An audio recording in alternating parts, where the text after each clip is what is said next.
Assalamualaikum warahmatullahi wabarakatuh. Selamat siang. Siang hari ini kita bisa berjumpa lagi, bisa bertemu lagi untuk refresh materi-materi tentang kebidanan.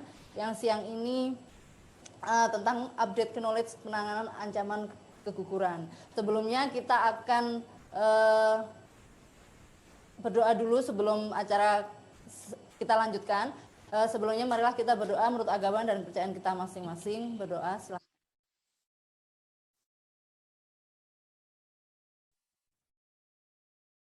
Berdoa selesai.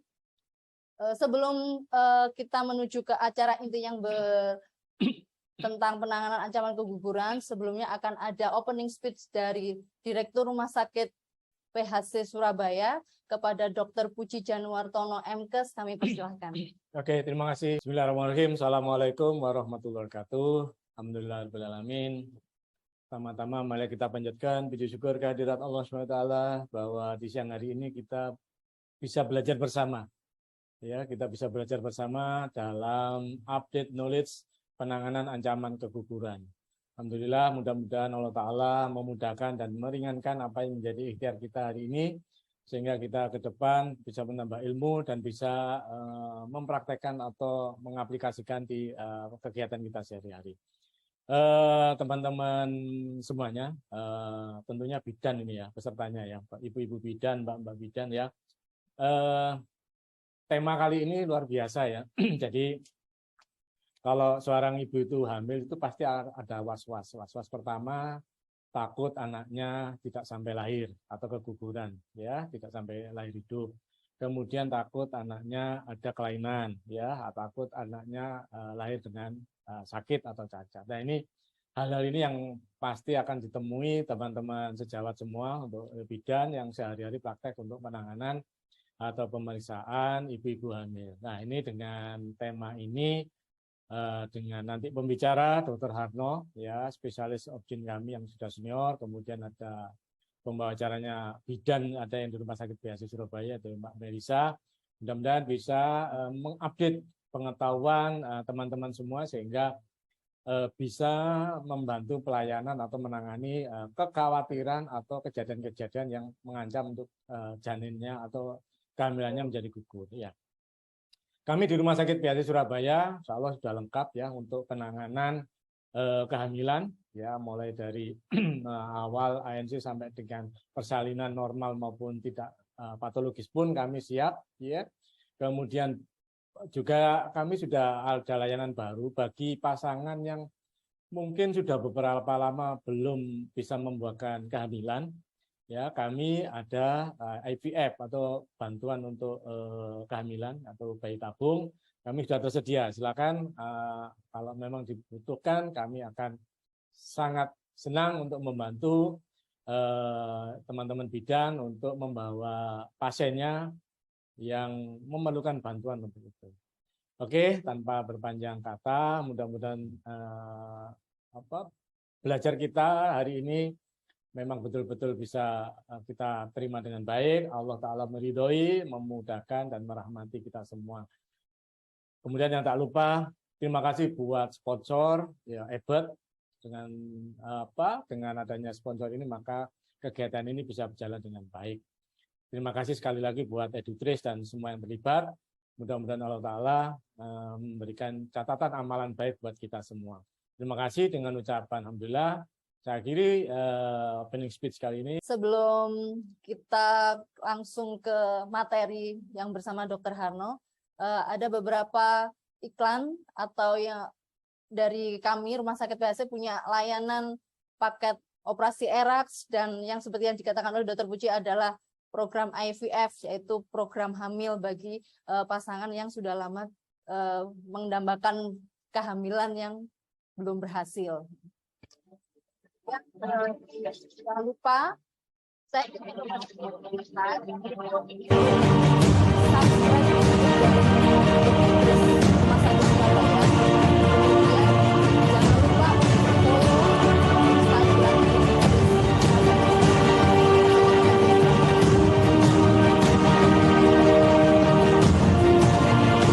lanjut untuk Edutrace bisa hubungi 0811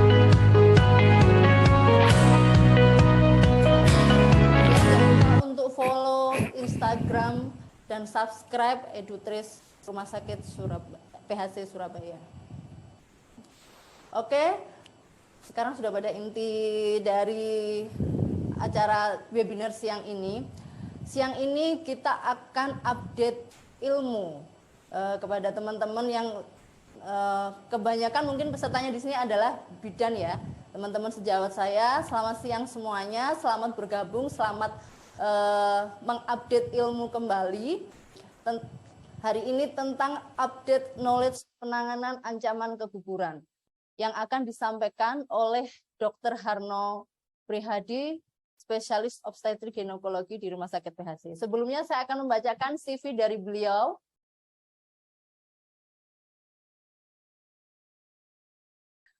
Untuk itu, sebelum kita langsung ke acara, kita akan kenalan langsung dengan Dr. Harno.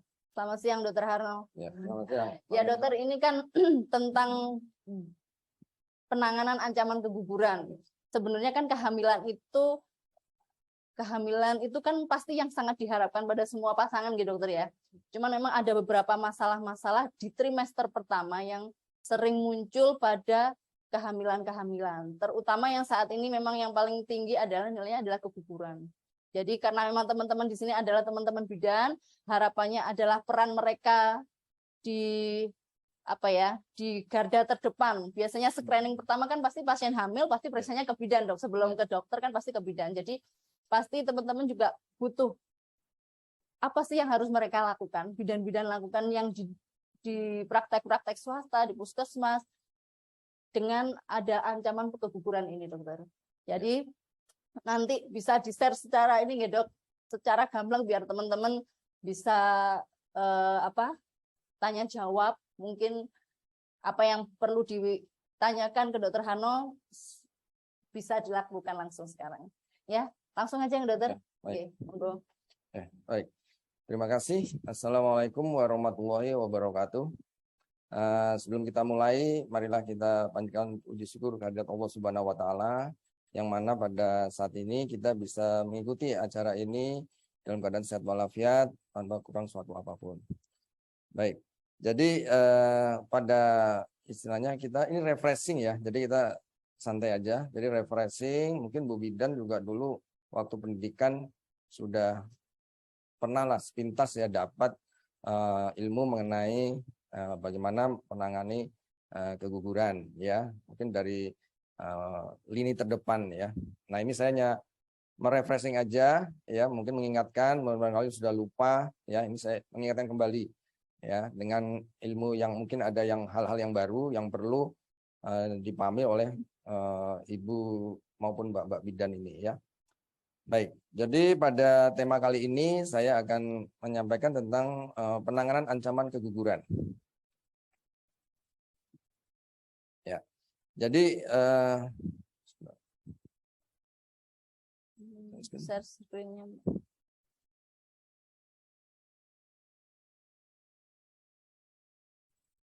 Ya, oke.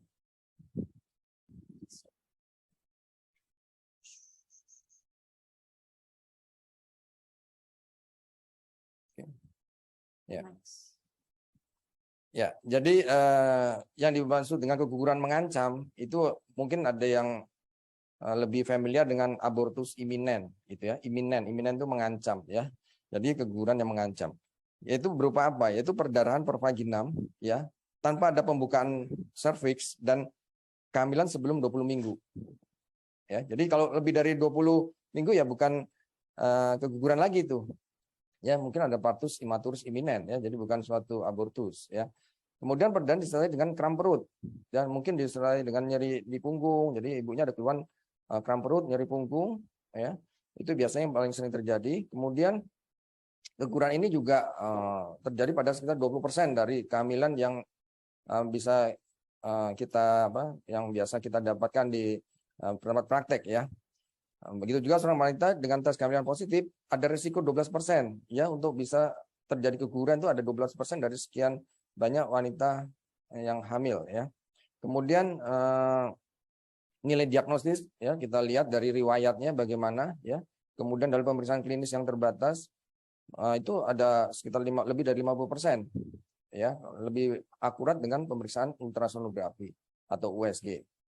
Ya, jadi USG ini merupakan pemeriksaan ya yang utama untuk menilai kehamilan, karena dengan USG itu kita bisa mengetahui apakah ini ada resiko untuk terjadinya suatu abortus, ya. Nah, untuk pengobatannya ada beberapa macam. Yang paling sering adalah dikatakan bed rest. Ibu istirahat ya, untuk bed rest, tirabaring, ya. Kemudian obat-obatan yang pemberian untuk merelaksasi otot rahim, ya, relaksan otot rahim. Kemudian juga ada hormonal ya, HCG, hormon HCG. Kemudian yang terakhir adalah progestogen, yaitu hormon yang mempunyai sifat progesteron, ya.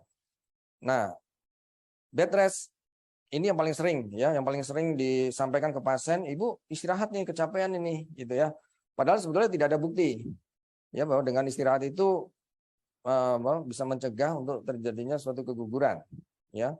Bahkan mungkin ada beberapa penelitian menunjukkan adanya komplikasi fisik, ya, tromboemboli atau atrofi otot, karena dia tiduran terus, akhirnya terjadi tromboemboli, ya. Bahkan mungkin ada atrofi otot, ya, ototnya mengecil, ya gitu, karena tiduran terus, ya. Kemudian stres juga, karena dia hanya tiduran terus, nggak berani mau kemana, mau bergerak, takut, ini takut, hanya tidur aja gitu ya. Ini juga jadi stres wanitanya. Kemudian mahal juga ya. Ya, mahal itu karena mungkin si ibu ini harusnya dia bekerja jadi nggak bekerja begitu kan. Nah, jadi ya jadi mahal ini kan gitu istilahnya. Ada penghasilan yang untuk penghasilan yang masuk gitu ya. Kemudian yang relaksan otot rahim yaitu biasanya berupa beta agonis ya, beta agonis, kemudian antispasmodik seperti atropin. Kemudian beta agonis misalnya seperti yang mungkin kalau di isoxsuprin ya, isinya isoxsuprin. Tetapi saat ini sudah jarang digunakan ya. Karena dari penelitian dari Cochrane itu menyimpulkan bahwa tidak cukup untuk bukti yang cukup untuk menyatakan bahwa itu bisa bermanfaat gitu ya. Nah, ini juga ada ya, tadi ada HCG ya, hormon HCG ya. Jadi dari penelitian awalnya itu suatu hal yang menjanjikan ya. Kemudian lebih efektif, memang dia lebih efektif daripada waktu disuruh tidur ibunya, ini lebih efektif. Tetapi kalau dibandingkan dari penelitian itu dengan placebo, artinya yang tidak diberikan apa-apa, ternyata nggak ada signifikan ya hasilnya ya. Perbedaan dengan placebo, jadi pada tahun 2005 itu dari 1.803 wanita, itu ternyata hasilnya itu tidak ada perbedaan ya, gitu. Dan yang selanjutnya adalah dia diberikan dalam bentuk suntikan, injeksi ya, intramuskuler setiap minggu selama 14 minggu. Ya, bayangin tiap minggu disuntik terus ya. Nah, mungkin beberapa orang ada yang takut suntik ya, kemudian mungkin takutnya disuntik terus bolak-balik, jadi tidak nyaman. Ya, ini salah satu kekurangannya. Nah, yang keempat tadi adalah progestogen. Ya, progestogen ini dalam bentuk progesteron, bisa juga dihidrogesteron. Ini bentuk oral ya, jadi minum dengan berupa tablet ya. Gitu. Tapi kalau yang progesteron berupa tablet pervaginam ya, suppositoria diberikan pervaginam. Nah, ya, jadi ini ada ya, ada beberapa macam ya bentuk progestogen, tetapi tidak semuanya cocok ya. Nah, ini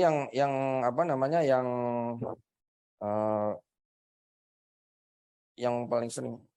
Nah, ini kok. Yang pure agonis yaitu yang progesteron dihidrogesteron itu yang paling sering digunakan karena yang dari penelitian cukup aman ya. Nah, ini beberapa ikatan reseptornya, jadi dia pada dihidrogesteron ini dia lebih banyak, lebih baik ya, kesimpulannya dia lebih baik daripada progesteron ya, terutama ada efek menghambat ovulasi. Pada dihidrogesteron tidak menghambat ya. Kalau progesteron dia menghambat. Jadi dia tidak istilahnya kalau mengganggu kesuburan gitu ya. Kemudian juga thermogenicity ya. Jadi demam gitu ya. rasa tidak enak, tidak nyaman gitu ya. Relaksasi dari uterus ini sama-sama, jadi membuat relaksasi pada uterusnya. Nah ini dihidroksiteron ini ya dari sumber alami ya. Jadi aslinya itu dari tanaman gadung ya. Tanaman gadung mungkin dari ubi ya. Gadung kan ubi. Nah kemudian mengalami pemuasan menjadi progesteron mikronisasi. Bisa juga dengan teknologi cahaya ya dibuat menjadi dihidrogesteron. Diambil sarinya gitu akhirnya didapatkan dihidrogesteron. Ini yang sumber alami ya. Tetapi yang asli atau yang asli dari progesteron atau progestogen itu adalah dari corpus luteum ya, corpus luteum. Ya, dari sumber alaminya adalah asalnya ya yang alami itu adalah dari corpus luteum. Nah, ini ya penelitian di Malaysia itu menunjukkan bahwa wanita yang diobati dengan dihidrogesteron itu angka keguguran secara signifikan lebih rendah dibandingkan kalau yang tidak diberikan apa-apa. Ya. Jadi tidak diberikan apa-apa sama diberikan dihidrogesteron itu, ya. Nah itu pemberiannya adalah dengan 40 mg dari penelitian ini 40 mg kemudian dilanjutkan dengan 10 mg. Ya hasilnya baik, ya ini dilihat dari grafik ini, ya, tampak di sini bahwa menurunkan angka keguguran. Kemudian juga di penelitian di Yordania, ya ini juga gitu. Ya diberikan obat dihidrogesteron, kemudian angka keguguran akan lebih rendah juga dibandingkan dengan kontrol yang tidak diberikan apa-apa. Ya, cara pemberiannya yaitu dengan diberikan per oral, ya 2 kali 1 tablet, ya 2 kali 1 tabletnya isinya 10 mg. Nah itu sampai selama 1 minggu sampai perdarahan berhenti. Ya ini hasilnya juga bagus. Ya. Nah ini di Malaysia lagi ya dengan pemberian dengan cara pemberian yang berbeda ya. Jadi kelompok kontrol atau yang tidak diberikan apa-apa itu juga menunjukkan angka yang sangat penurunan yang sangat signifikan ya. Pemberiannya adalah dengan pemberian 40 mg atau 4 tablet sekaligus kemudian diikuti dengan 2 kali 1 tablet sampai 16 minggu. Nah, hasilnya juga bagus juga ya. Nah, ini ya jadi dari beberapa penelitian tadi menunjukkan bahwa hasil dari pemberian dihidrogesteron ini ya menurunkan ancaman keguguran ya. Jadi ancaman angka kegugurannya jadi lebih rendah ya dibandingkan dari kelompok kontrol ya. Bisa kita lihat di persentasinya itu ya jadi lebih rendah. Nah, di sini setelah pemberian dari dihidrogesteron ya dan terjadi hanya 13% aja ya dibandingkan kalau yang kontrol 24%. Ya, dengan hasil yang baik ini maka ini cukup aman juga untuk diberikan pada ibu-ibu yang mengalami perdarahan ya atau ancaman keguguran. Nah, beberapa penelitian mengatakan ada yang menyebabkan berat badan lahirnya lebih tinggi. Ya. Bahkan Apgar-nya itu juga tinggi. Kemudian dikatakan ada juga yang menyatakan ada retardasi pertumbuhan saraf yang lebih rendah ya. Jadi efek positifnya lebih baik, lebih banyak ya. Keamanan dari dihidrogesteron ini juga tidak berbeda dengan pasien-pasien yang tanpa pemberian apa-apa. Jadi kontrol ini tidak diberikan apa-apa ya gitu. Jadi hasilnya lebih sama, keamanannya sama. Jadi tanpa diberikan dengan diberikan dihidrogesteron ini hasilnya sama. Ya. Nah, ini ya. Jadi dari pemberian dari progestegon itu juga ya pengobatan dan perawatan yang diberikan ini dapat mengurangi ya ancaman keguguran ya. Jadi ini pemberiannya melalui suppositoria progesteron ya lewat vagina 25 mg ya dengan placebo ya. Nah, ini juga hasilnya menunjukkan bahwa bisa menurunkan meskipun tidak banyak ya, jadi bisa menurunkan angka keguguran ya. Jadi karena pemberiannya melalui vagina, jadi ya kurang efektif karena menurunkan tapi tidak banyak ya. Jadi ini dari 34 ya, pemberian ini pasien dengan jumlah 84 ya, 34 yang bisa bertahan sampai melahirkan ya. Nah, ini juga ya, jadi dari perbandingan antara progestogen ya, dihidrogesteron ini juga hasilnya adalah sangat baik ya dibandingkan dengan progesteron yang intravagina. Jadi kalau dibandingkan dengan dihidrogesteron, hasilnya lebih baik dengan dihidrogesteron ya. Sedangkan kalau progesteron dibandingkan dengan yang tadi bed rest ya, dengan yang ACG itu dia lebih baik. Tapi kalau dibandingkan dengan dihidrogesteron ini dia tidak efektif ya. Jadi maksudnya kurang baik, lebih rendah lah ya, untuk lebih rendah untuk mengatasi ancaman keguguran ya pada progesteron. Jadi lebih baik pada dihidrogesteron. Ya ini ya bisa dilihat di semua ya. Jadi kalau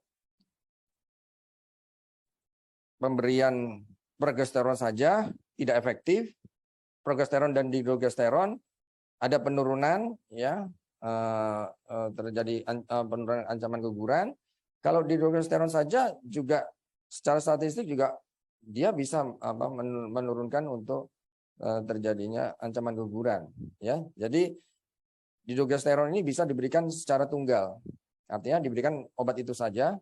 Tapi kalau misalnya dicampur dengan progesteron juga bisa ya, tapi kan jelas biaya lebih mahal ya karena harus dengan 2 obat ya. Tapi kalau dia hanya progesteron saja maka hasilnya kurang efektif ya. Nah, ini dari sini juga bisa dilihat ya bahwa pemberian dihidrogesteron ini lebih baik dibandingkan dengan progesteron ya. Ya, nah ini ya. Jadi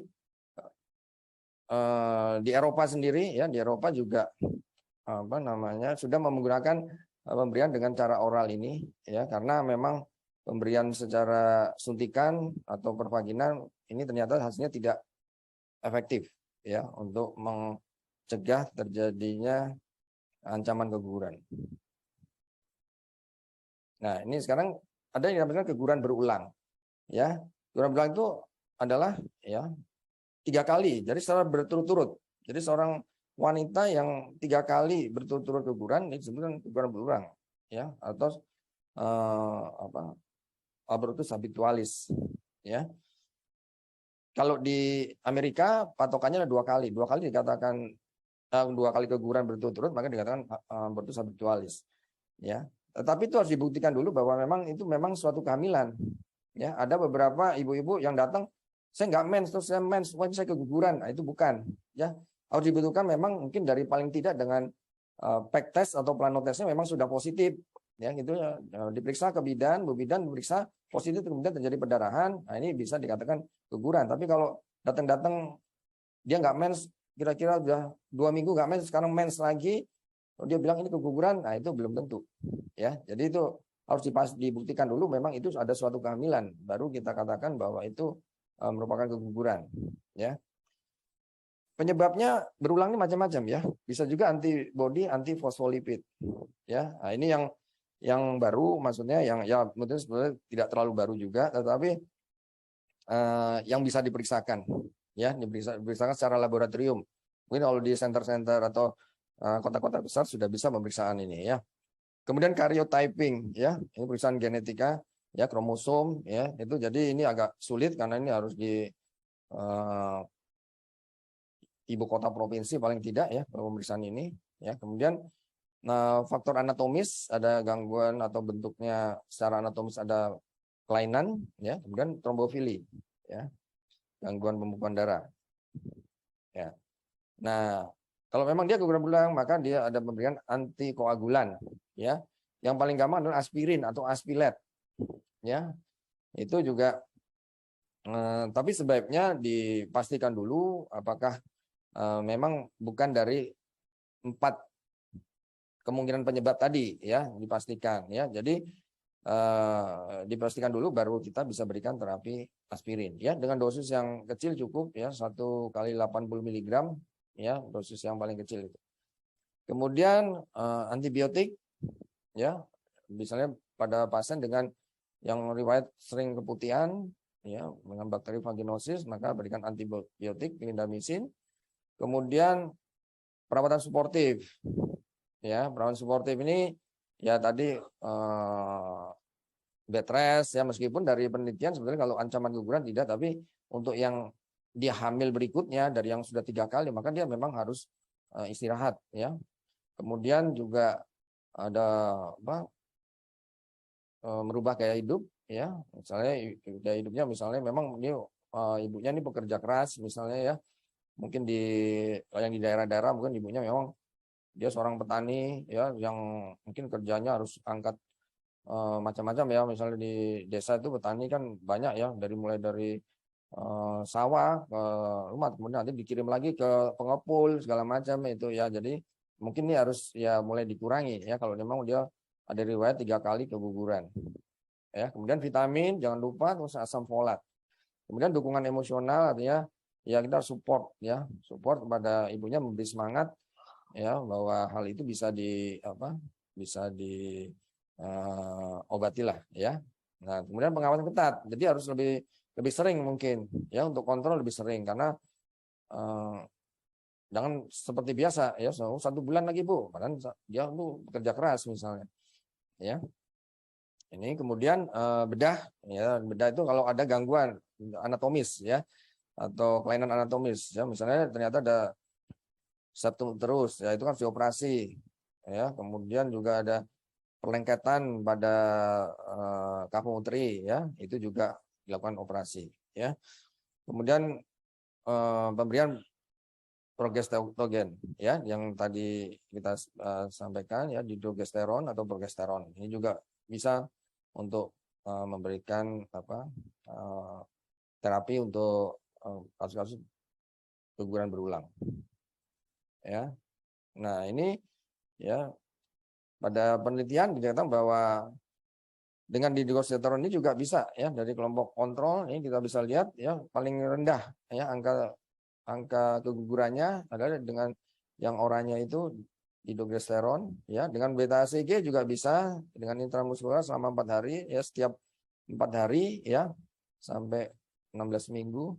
Nah, ini tapi tetap lebih baik adalah dihidrogesteron, ya. Ya. Nah, pemberian dihidrogesteron pada kawal kehamilan itu dengan kadar sitokain, ya, sitokain itu ya imun, ya, di tubuh, ya, mungkin ini ada hubungannya ternyata, ya. Jadi pada prinsipnya, ya, pada kasus yang keguguran berulang itu dari awal sudah langsung diberikan, ya, dihidrogesteron ini dari awal, ya, pada 4 minggu langsung kita berikan sampai 20 minggu, ya, meskipun tidak ada keluhan. Ya, kadang-kadang kan kita kasih obat setelah ada keluhan baru, oh, nggak ada berdarah, nggak perlu apa-apa, nggak perlu kasih obat. Nah, ini karena udah berulang harus diberikan sejak awal. Ya, ini, ya, dari penelitian menunjukkan banyak hal yang mengarah ke pemberian dihidrogesteron ini adalah cukup efektif, ya, untuk menekan angka keguguran berulang.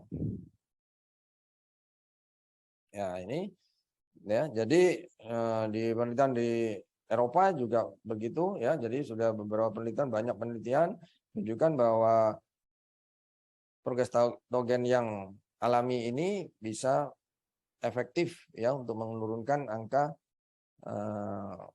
ancaman keguguran atau bahkan keguguran yang berulang, ya. Nah, ini Ya, jadi dari sekian banyak ya, ini sini disebutkan dari penelitian adalah 10 juta kehamilan yang diberikan dihidrotestosteron itu ternyata tidak ada ya, efek bahaya itu tidak ada. Jadi nanti gimana nih, aman tak buat anak atau anak saya atau janin saya ya, jadi aman. Ya, dari penelitian yang sekian banyak ini ternyata aman ya. Kemudian resiko hipospadia itu yang lubang kencingnya di bawah itu tidak bisa ada beberapa penelitian, tapi ternyata itu ada faktor-faktor lain yang menyebabkan terjadinya itu ya gitu. Jadi kesimpulan pastinya tidak menyebabkan hipospadia ya. Jadi yang lubang kencingnya di bawah penis itu ya.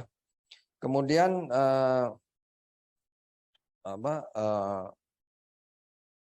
wanita yang diobati dengan dihidrotestosteron ini ya, dia akan tidak resikonya itu. Jadi kalau dari awal sudah diberikan, dia akan kemungkinan terjadi perdarahan ya, itu kemudian atau kontraksi ya, itu akan berkurang ya, itu bisa berkurang. Jadi dari awal sudah bisa diberikan ya. Kemudian untuk perkembangan embrio janin ya, itu dengan efek perkembangan embrio janin ya, hal-hal yang tidak diinginkan pada manusia ya tidak terbukti itu ya. Jadi aman. Ya, jadi pada kehamilan dihidrotestosteron ini adalah obat yang sangat aman ya, hormon yang sangat aman. Menyusui juga begitu ya. Jadi aman juga, misalnya dia masih menyusui kemudian dia hamil lagi misalnya, itu juga aman ya. Kemudian kesuburan seperti yang disampaikan tadi, karena dia tidak memblocking ovulasi sehingga dia masih aman. Jadi kesuburan tetap baik gitu ya dengan pemberian dihidrotestosteron ini. Artinya obat ini misalnya diminum bukan terus jadi KB gitu ya, jadi nggak bisa hamil gitu, malah justru malah bisa cepat hamil malah ya gitu. Ya. Nah, kemudian dengan mikronisasi ya, mikronisasi ada progesteron yang dipakai untuk pil KB itu biasanya ya, gitu. Tetap lebih baik ya, ada yang diberikan pil KB yang berisi progesteron, mikronisasi oral ini, akibatnya jadi ternyata hasilnya lebih baik ya, dan dosisnya lebih rendah dibanding kalau progesteron yang mikronisasi ya. Nah, kemudian juga progesteron yang mikronisasi ini juga ada resiko kolestasis ya. Kolestasis itu penyumbatan pada kandung empedu ya. Demikian juga mikronisasi dia karena dia di metabolisme atau diuraikan di hati ya, di liver ya gitu. Nah, ini di sini bisa dilihat ya, pada dihidrotestosteron cepat diserap ya, maksimal antara 30 menit sampai 2,5 jam. Ya, waktu parunya 5 sampai 7 jam. Kemudian sedangkan progesteron vagina ya 4 sampai 5 jam ya, lebih lama ya. Kemudian konsentrasinya menurun setelah 5 jam. Ya, jadi lebih baik yang dihidrotestosteron. Ya. Di samping itu yang saya sampaikan tadi adalah progesteron ini kan banyak melalui supratutorial, melalui vagina ya. Pada wanita lebih senang yang melalui oral daripada dia masukkan ke dalam vagina ya. Jadi secara efektif lebih efektif ya, efisien lah ya. Kemudian tablet vagina dia nggak bisa, misalnya kebetulan lagi berpergian atau di luar rumah itu ya, kan sulit mau masukkan ke vagina ya. Jadi lebih nyaman apabila melalui peroral ya. Nah, kemudian juga 10,5% itu juga menimbulkan keputihan atau iritasi ya. Sedangkan pada dihidrotestosteron ya tidak ya, karena dia peroral ya. Kemudian juga kepuasan ya pada pemakai itu lebih tinggi pada yang dihidrotestosteron yang peroral. Jadi kesimpulan ya, dihidrotestosteron ini disintesis dari sumber alami ya, sangat mirip dengan progesteron dengan bioavailabilitasnya melalui oral ya. selektif juga terhadap reseptor progesteron metabolik yang bersifat progesterogenik atau zat yang tidak aktif. Tidak menghambat sekresi progesteron endogen, tidak menghambat ovulasi, ya, jadi tetap subur. Kemudian sudah direkomendasikan dari bukti ilmiah, ya, bahwa ini bisa mengobati keguguran, ya, ancaman keguguran dan keguguran berulang. Kemudian dihidrokortisosteron umumnya ditoleransi baik memiliki efek samping yang menguntungkan, ya. Nah, jadi mungkin ada beberapa, ya. Jadi progestogen itu adalah hormon yang mempunyai sifat progesteron, ya, ini tambahan sedikit. Yang perlu saya ingatkan juga, ya. Jadi ada juga yang bersifat androgenik, ya. Androgenik itu maskulinisasi. Dia memang bagus untuk bisa untuk membuat mengobati ancaman keguguran, tetapi efek ke janinnya lebih besar, yaitu maskulinisasi. Maskulinisasi itu, ya, terutama pada bayi wanita, ya, itu bisa terjadi rambut yang lebat, ya, kemudian gangguan hormon di tubuh janin wanita, ya. Jadi yang berisi aliestrenol itu sebaiknya tidak digunakan. Ya, memang dia bisa, jadi obat-obatan nanti dilihat coba, ya, isinya dalamnya apa. Kalau isinya ada aliestrenol itu efeknya kurang baik, ya, untuk janinnya. Jadi untuk kita dokter obgyn sudah banyak tidak memakai yang isinya aliestrenol, ya. Jadi ingat, ya, aliestrenol, karena sekarang banyak sekali aliestrenol, karena mungkin dokter kandungannya sudah tidak pakai, akhirnya disebar ke ibu-ibu bidan, gitu, ya. Akhirnya disebar ke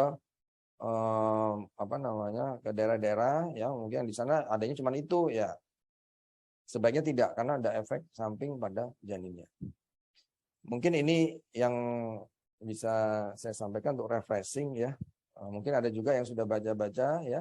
Mudah-mudahan ini bisa bermanfaat, bisa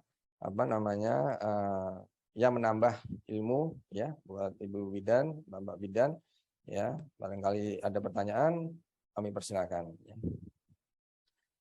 Oke, terima kasih Dr. Harno atas sharing materinya hari ini.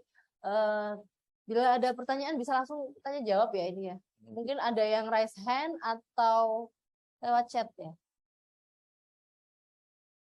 Oke, sudah ada pertanyaan dokter dari Ibu Wahyu dari RSIA Plamongan Indah.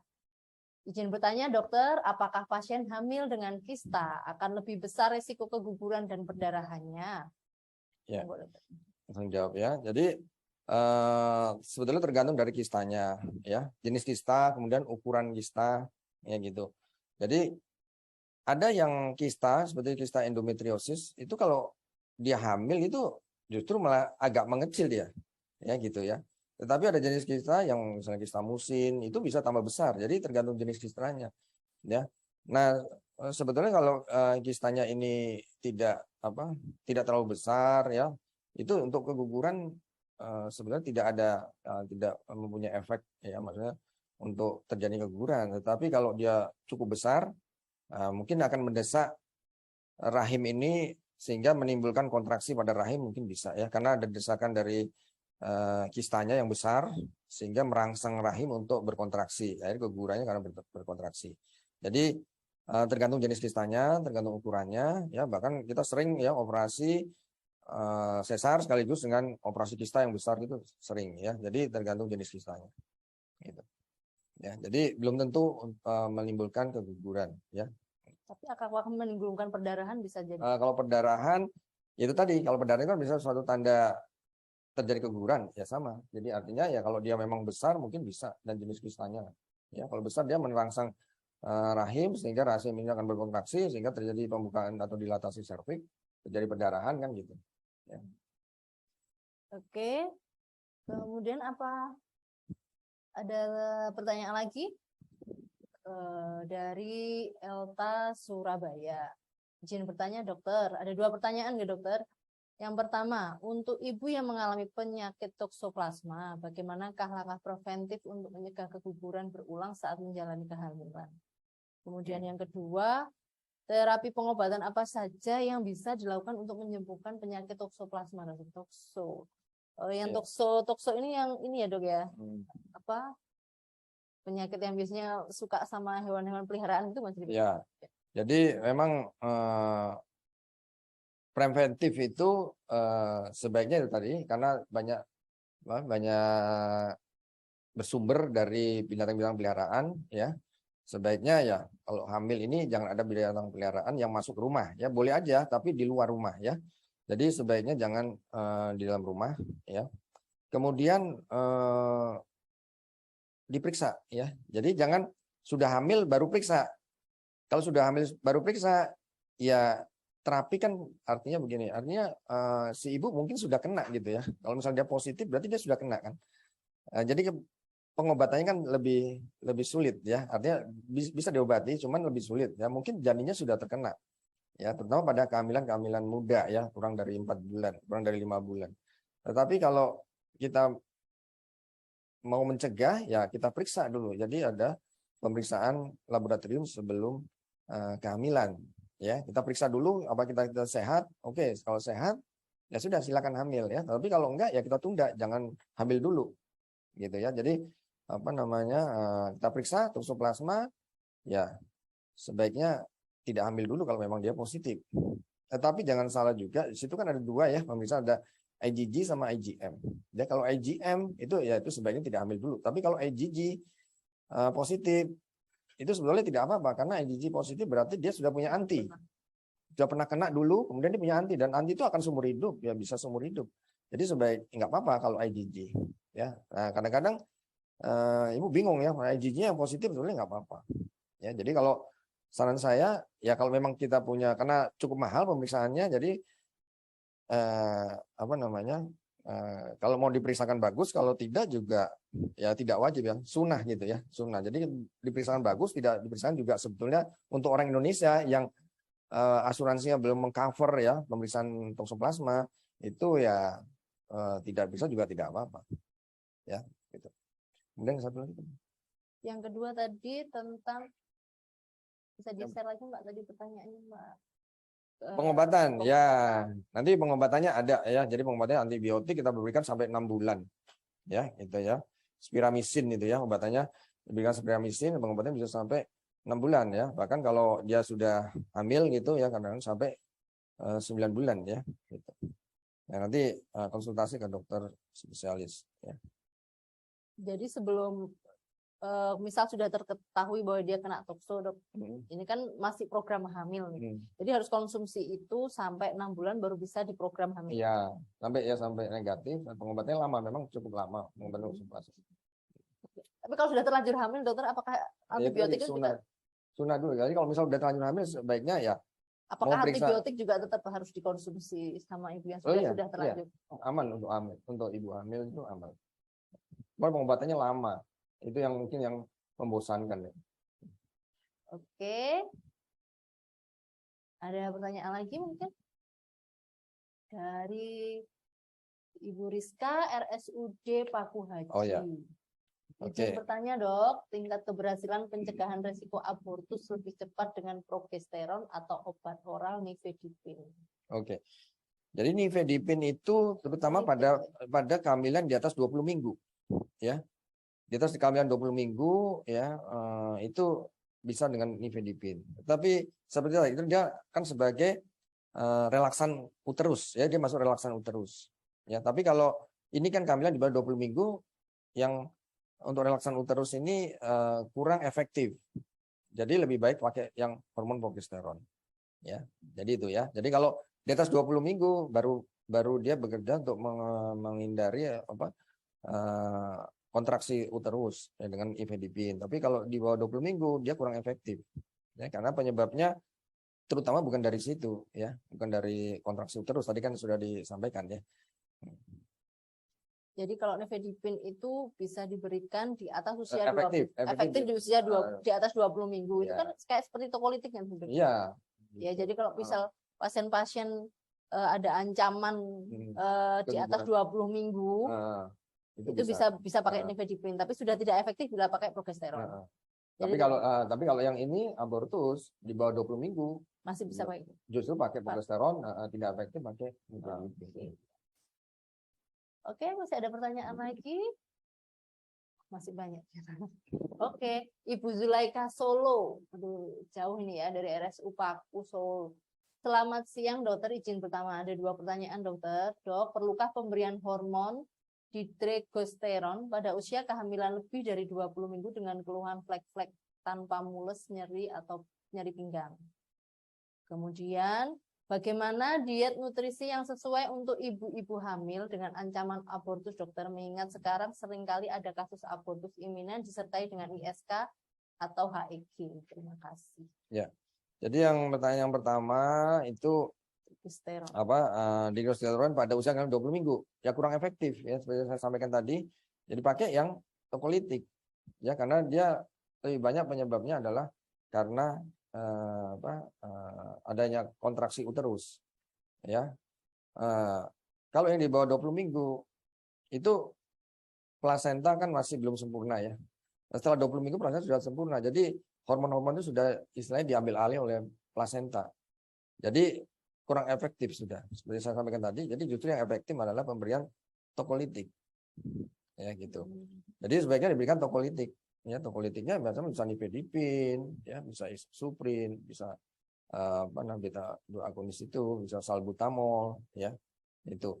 Tapi kalau yang di bawah 20 minggu kebalikannya justru tidak efektif pemberian dari tokolitik, ya. Kemudian yang kedua Diet Oh, ya. nutrisi deh. Diet nutrisi yang sesuai ibu dengan hamil ya. yang terancam.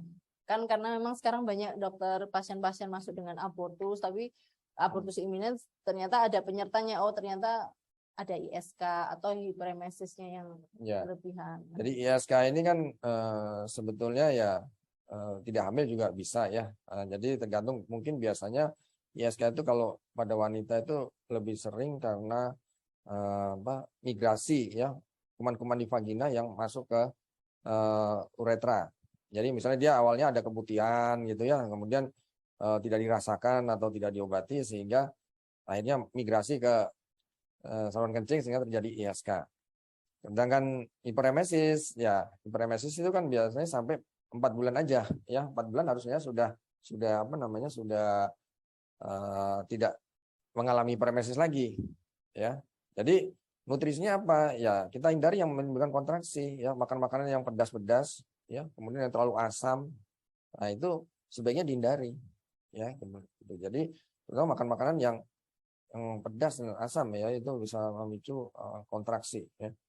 Jadi tapi ya sulit kalau pada orang-orang yang memang daerahnya memang suka makan pedas, nah ini ya susah ini ya. Jadi intinya itulah makan makanan itu. Yang lainnya silakan ya, terutama 4 sehat 5 sempurna lah ya, gitu ya. Oke. Masih ada 1 pertanyaan lagi ya dokter, dari Ibu Indri dari Lombok. Izin bertanya dokter, apakah riwayat keluarga atau ibu kandung mungkin yang mengalami keguguran berulang dapat berpengaruh terhadap anaknya jika hamil nanti? Ya, ada kemungkinan iya ya, karena mungkin kadar hormonnya itu diturunkan ya, misalnya hormon yang ada pada anaknya itu sama dengan ibunya, artinya jumlah kapasitas atau kandungan hormon ya, kandungan hormonnya itu mungkin sama dengan ibunya, tapi tidak selalu gitu ya. Dalam arti tidak wah ibu saya begini, ini saya nanti pasti begini, belum tentu ya. Ada beberapa persen aja ya. Jadi tapi ada kemungkinan mengalami seperti apa yang dialami oleh ibunya, itu ada kemungkinan ya, karena mungkin kandungan hormon yang pada anaknya sama dengan kandungan hormon progesteron yang ada di ibunya ya. Itu jadi bisa, tapi tidak 100% sama begitu, enggak ya. Karena kan anak ini kan ada campuran dari ayahnya juga ya, kan berbeda. Jadi tidak 100% lah ya. Oke, saya kira cukup ya untuk pertanyaannya siang hari. Sebenarnya kalau masih ada pertanyaan bisa di-share ke panitia, mungkin nanti akan bisa ditanyakan langsung ke Dr. Harno. Teman-teman, jadi memang ancaman keguguran itu kan sangat-sangat sering terjadi di awal kehamilan, terutama pada ibu-ibu yang sangat sekali mengharamkan kehamilan itu. Jadi ancaman-ancaman keguguran itu sudah bisa kita deteksi di awal bila pasien datang dengan keluhan ada nyeri perut atau kram di pinggang, dengan dipastikan bahwa memang test pack-nya sudah positif ya. Jadi memang benar-benar dia sudah hamil. Ya, oke. Untuk update knowledge siang ini tentang penanganan ancaman keguguran sudah di-share semuanya oleh Dr. Harno. Semoga apa yang sudah di-share sama Dr. Harno bisa diambil manfaatnya, bisa kita terapkan di lapangan saat kita melakukan pelayanan kepada pasien-pasien dengan diagnosa yang sudah hamil dan mengalami ancaman keguguran. Tidak lupa, siang ini ada link sertifikat yang akan di-share di akhir acara nanti. Kemudian juga ada link absen yang akan di-share juga di akhir acara. Jadi teman-teman jangan sampai live dari Zoom dulu sebelum acara ini selesai, karena akan ada banyak link sertifikat dan link absensi. Kemudian kalau mungkin ada materi juga akan di-share di akhir acara. Untuk sertifikat, kita akan mendapatkan SKP IB, 1 SKP, yang nanti sertifikatnya akan diberikan kepada teman-teman dari hari H+7. Ya. Jangan lupa untuk mendapatkan sertifikat itu syarat teman-teman harus follow Instagram Edutrace Rumah Sakit Surabaya, Rumah Sakit PHC Surabaya, dan subscribe YouTube dari Edutrace Rumah Sakit PHC Surabaya, dan di screenshot dikirimkan ke panitia. Ya, jadi syarat utamanya tetap harus follow Instagram Edutrace Rumah Sakit PHC Surabaya dan subscribe YouTube Edutrace Rumah Sakit PHC Surabaya. Nah, oke. Bila tidak ada pertanyaan lagi karena sudah selesai waktu yang telah diberikan, terima kasih kepada Dr. Harno, terima kasih kepada Edutrace Rumah Sakit PHC Surabaya, terima kasih kepada sponsor kita EBET, terima kasih kepada teman-teman yang masih meluangkan banyak waktunya untuk bisa mengambil ilmu terbaru, update ilmu, refresh ilmu sebagai tabungan kita ya, untuk kita bisa memberikan pelayanan yang lebih komprehensif kepada pasien-pasien ibu hamil. Terima kasih. Selamat siang. Wassalamualaikum warahmatullahi wabarakatuh.